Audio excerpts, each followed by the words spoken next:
What's up, brothers and sisters? This is your brother G World 7_D.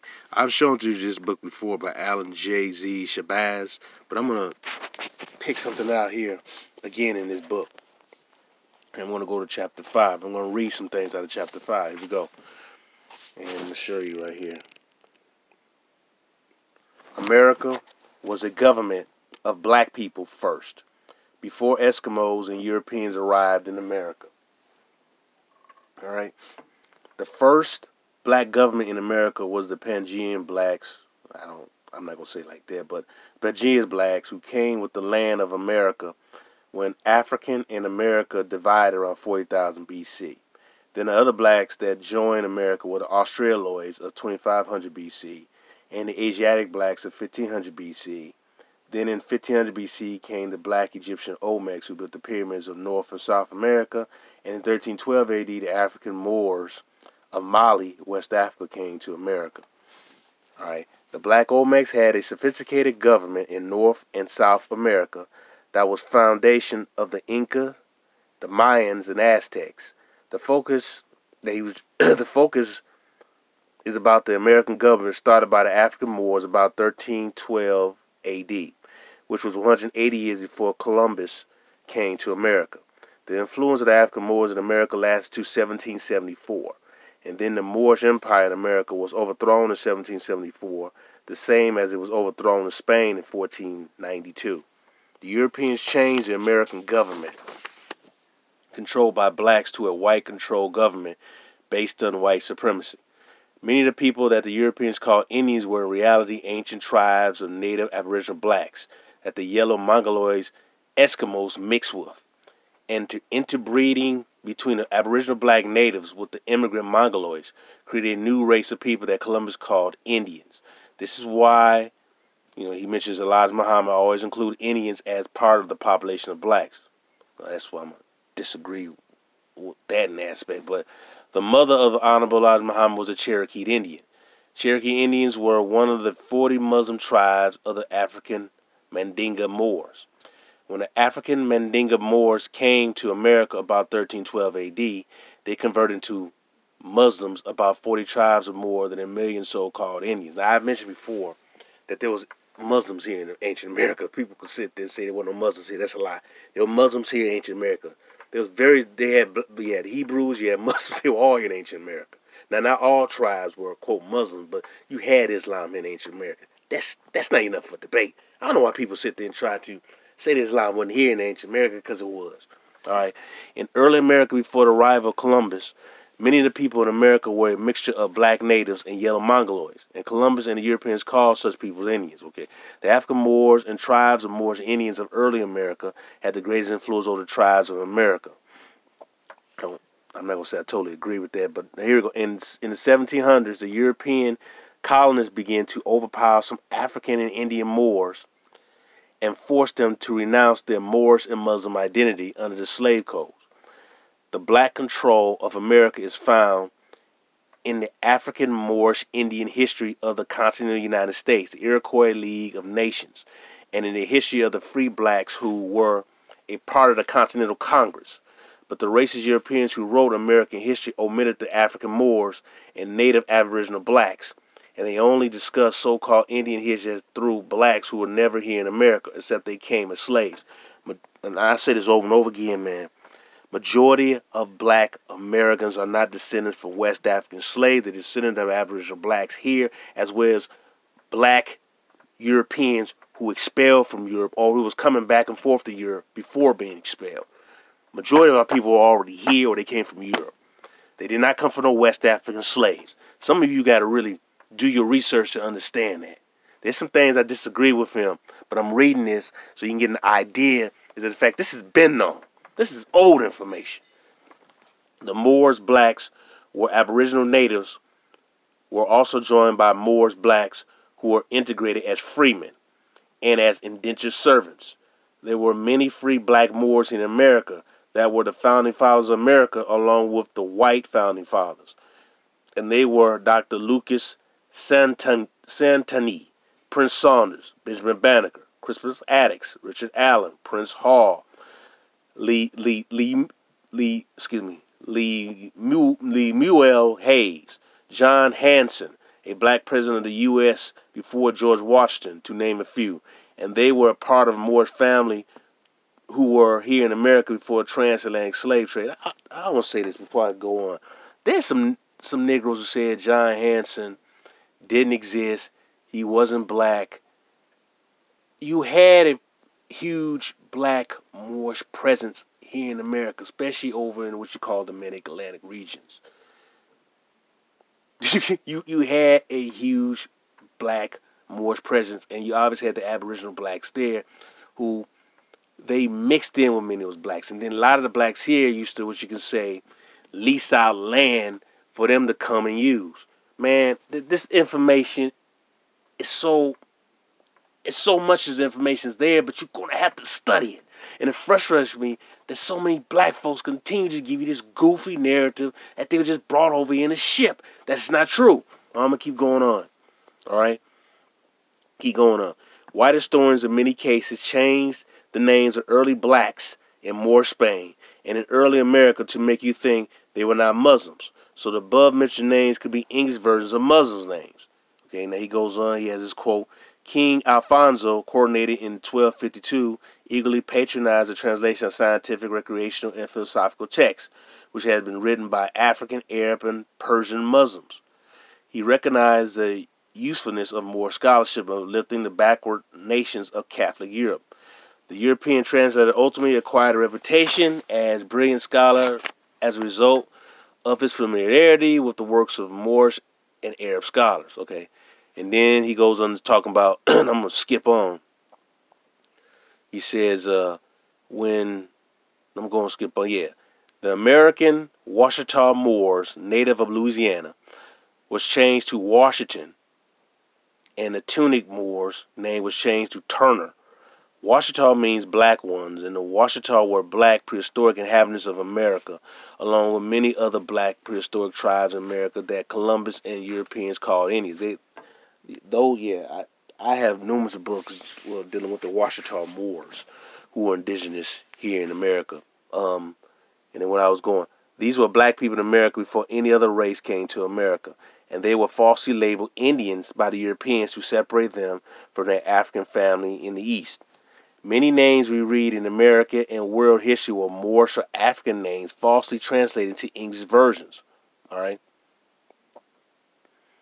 And then he goes on. Okay, then he goes. Before and during the transatlantic slave trade, there were blacks who immigrated to America of their own free will to benefit from the land opportunities here in the West. And then there were poor blacks who made deals to better their lives in America by working the fields of landowners in exchange for benefits to own land and other benefits. The blacks who came to America during colonial days were free blacks, and some were indentured servants, employees, not slaves. In later times, European colonists betrayed indentured servants, employees, and enslaved them, and then sought to get blacks directly from Africa. And that was the beginning of the transatlantic slave trade. Before the transatlantic slave trade, many persons of all races were captured by a conquering army, was made slaves. But white historians want the world to think that when you mention slavery, you must relate it to black Africans and blacks of America. Okay. Here we want to focus on the blacks who immigrated to America during colonial times as free blacks. This was the status of blacks when they came to early America before and after Columbus' voyage. Before Columbus, African Moors sailed to America on 2,400 ships in 1312 AD. And these West African voyagers made several deliberate voyages to the Americas where they established trading colonies.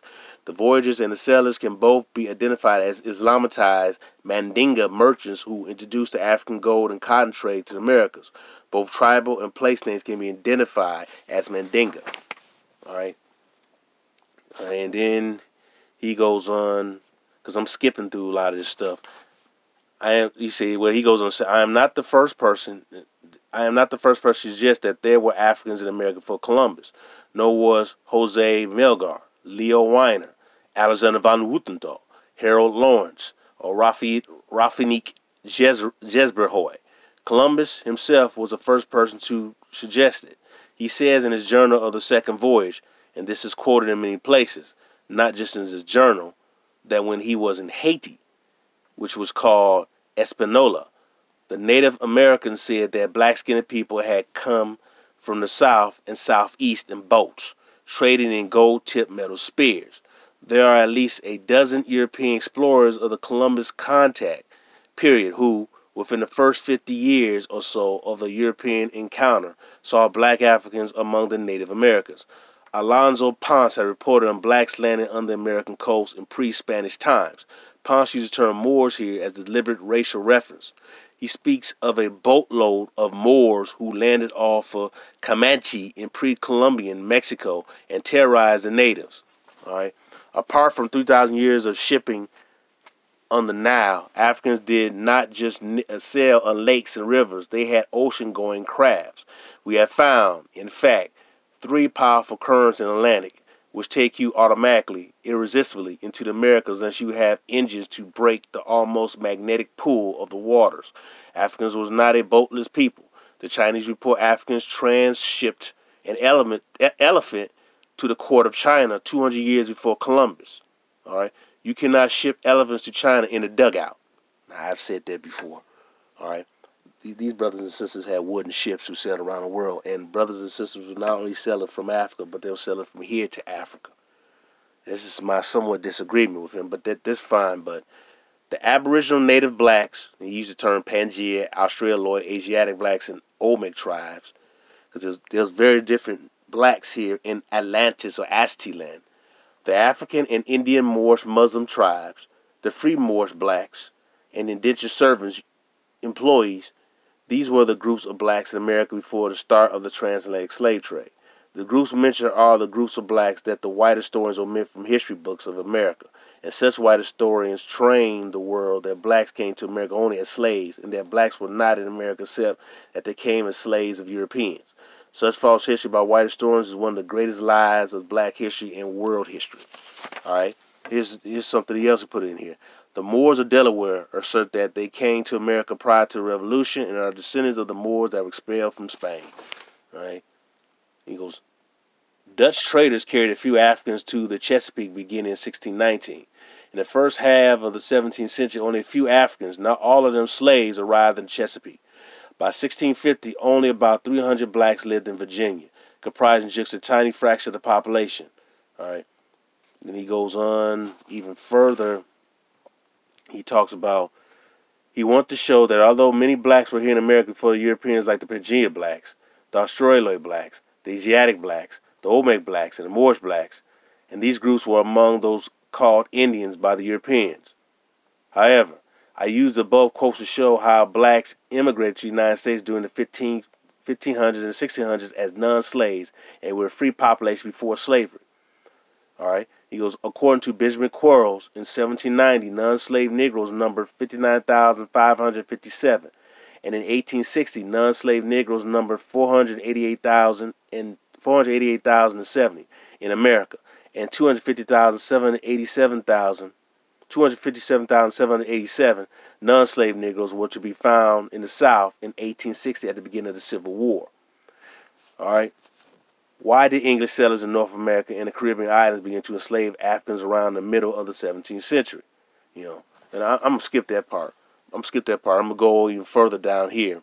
He used the term, the free blacks were the Moorish blacks who immigrated to America from Africa with Moorish knowledge. And these blacks increased into many families that were never slaves. Even though the transatlantic slave trade, famous free Moorish blacks were Dr. Lucas Santomé, Prince Saunders, John Hanson, Lemuel Hayes, Crispus Attucks, Prince Hall, Martin R. Delaney, Benjamin Banneker, Richard Allen, and many others.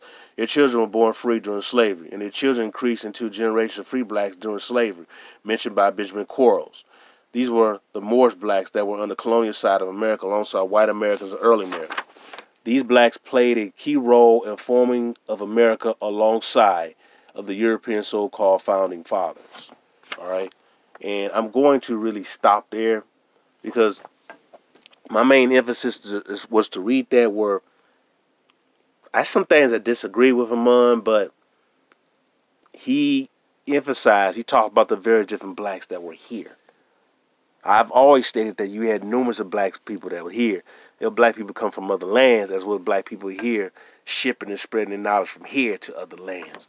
There was always a they always used the ocean as a highway and movement, traveling from land to land and going from different place to place. That's nothing new. Now, he emphasized Moorish, you know, but not all black people are, quote, more, even though I know what they basically, a lot of whites did. They identify some of them with dark skin to be a Moor. But what I'm saying is that you had the black Europeans came over here, as well as the Aboriginal blacks who were already over here. And there was a mixture. And then you also had black people from Asia and the Pacific Islands who were over here.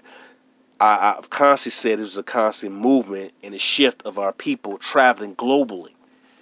We weren't just situated in one area. So you can't continue to say that you're a descendant of African slaves when majority of the blacks who were already here were aboriginal to this land, or like I always said, they came from Europe.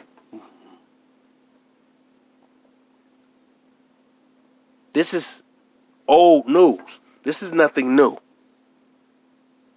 This is not me making anything up. So this is something that I want to go back to this book because this is pretty interesting. Like I see, he started talking about like I say, he started saying some things I disagree with, but it's a pretty good book all in all, because it talks about the black people here in America. It's not just he talks about black people in America. He's talking about black people in Asia, and black people over in Africa. But this book heavily it talks about the black Aboriginal people here, along with the black Moorish people. So it's a good book to read. Like I said, I have my disagreements with certain things in this book, but we have to understand is that so-called black people were already here. We were already here in Americas, man. And we got to understand that, you know, and we must also understand that we must get serious about studying this history, because our history is not just on a plantation. So I just want to tell brothers and sisters that read that real quick, and you know, you get an idea to do some more studying on this information, because that comes from chapter 5 of this book. It's called America Was a Government of Black People First, before Eskimos and Europeans arrived in America. All right, and I mentioned before that the Inca were the Dinka. All right, and the Aztecs were the Malinian brothers and sisters, because Malinche, it just basically means that's a Mandingo girl. That's what it translates. That's what the chick translated as. Malinche is really a Mandingo girl. so you get these goofy Negroes who tell you that it wasn't no black people selling back and forth. They don't know what the hell they're talking about.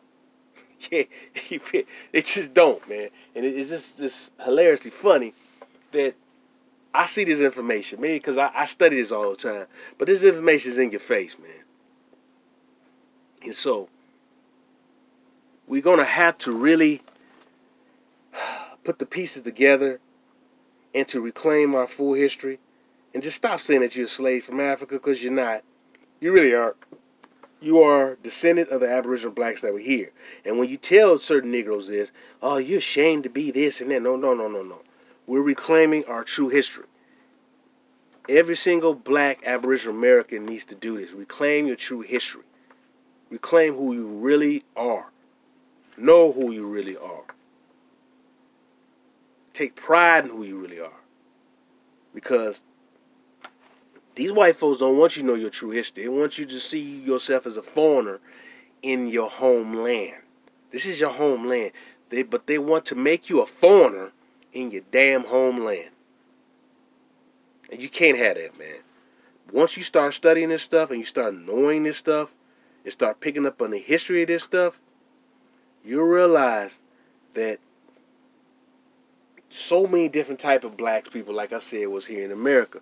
Some of my brothers and sisters had the woolly hair, who you see in a lot of those black people in the Florida and Virginia area. And some of my people had the wavy, the straight hair, where you see some of them over in California, even though you had some woolly hair there. There was very different types of black people who sailed here back and forth to the Americas. A lot of people who was on the West Coast, a lot of them came from Asia. A lot of those black people sailed from Asia or back and forth to Asia. And then you had some over in the East, a lot of them sailed back and forth to Europe or to Africa. There was a constantly selling around the world. Our people were exploring, selling, planning ideas, trading, warring with one another. So you have to understand this. You really have to grasp this, because you have, like I said, the black population is not only situated sub-Saharan Africa. That's a racist terminology. All right, that's their code word trying to say black Africa. While north of the Sahara Desert is supposed to be white Africa, and that's a lie, because the Sahara Desert was not always there. There used to be, I mentioned this so many times before, used to be mega lakes, trees, different type of water-based animals that used to exist and no longer exist, that flowed within the area which is now the Sahara Desert. As the area dried up, obviously, because there's no way they can fish, they lost the ability to fish and do a lot of water-based things, so they migrated in different areas because that area dried up. So the main emphasis point is that there's no such thing as sub-Saharan African. That is white anthropology BS. That's white historian BS. That's your big white lie. There's no such thing sub-Saharan African. You need to stop using them terms. And you need to also get in the boat and study the other black history on the other side of the Atlantic. Is the Americas. South and North America, but particularly really South America is older because, like I said, it was not under those ice sheets. Like North America, a large part of North America was on the ice sheets, but the civilization in America is so old. A lot of stuff has been buried, that so much new stuff is continues to be found here in America. So I'm just giving you an idea, trying to plant this information into your head, and want you to realize that the fact is that you are more than an African slave. You're way more than an African slave. You need to understand that. You build great monuments here in America, all over the world. But as Aboriginal Black Americans, you need to understand you build great monuments here throughout the Americas, man. You plant great roads. Some roads are made out of gold, brothers and sisters. I'm telling you, the true history has been buried here. But it's for you to now to recover and take back. I'm tired of a lot of these black youth claiming that black Americans have no culture. You have a culture. You have a rich culture, and you have a culture that goes beyond 500 years. You have a culture here in America that goes thousands of years, but you have not been taught that.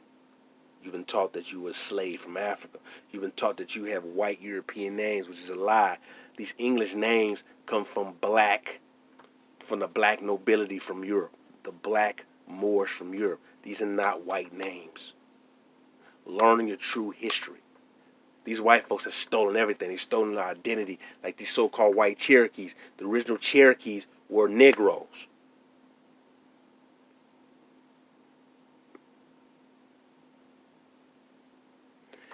And let me also, no matter what white folks tell you, I'm going to drop a little nugget for you. The name Osiris or Osar is all over the Americas. Osiris / Baal El. I'm going to repeat. Osiris / Osar / Baal / El. Those names are all over the Americas, man. Particularly El. Alright?